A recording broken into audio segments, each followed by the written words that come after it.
اب چونکہ یہ ہم نے اس میں پالیسی میں ہے تو پبلک سروس آبلیگیشنز کی کاسٹنگ کی جائے گی، اور اس میں دی ورکرز کی بھی کاسٹنگ ہوگی کہ جب اگر آپ کسی کو پرائیویٹائز کر رہے ہیں تو میکنگ دا ڈیو پیمنٹس کرنی پڑیں گی، اور وہ تو نیچرل ہوتا ہے سیٹلمنٹ آف دا ایریئرز اور واٹ ایور دیر از.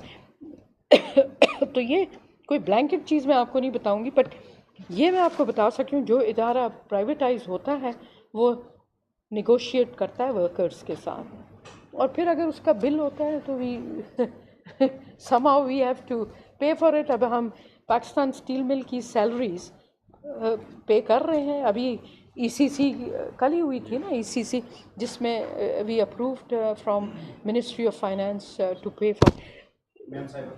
دیکھیں جی پلیز. کہاں سے کیا؟ دنیا ٹی وی. اچھا، اب دنیا کو کیسے ریفیوز کر سکتے ہیں؟ آپ نے جو ذکر کیا ہے 10 بڑے ایس او ایز کا جو لاس میکنگ ہے، تو کائنڈلی یہ بتا دیں کہ یہ کون کون سی ہیں. یہ لسٹ 2023 تک نہیں، وہ تو ابھی کمپائل ہو رہا ہے نا.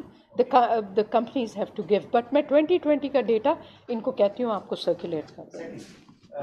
سر بتا رہے تھے کہ پالیسی پر امپلیمنٹیشن کا سر کرائٹیریا کیا ہوگا، کیونکہ اس سے پہلے بھی یہ پالیسیز بنتی رہی ہیں اور اسی طرح یہ اس پر امپلیمنٹیشن کا دیکھا گیا کہ بڑا کیا رہا ہے نا. تو اب کیا کرائٹیریا ہوگا؟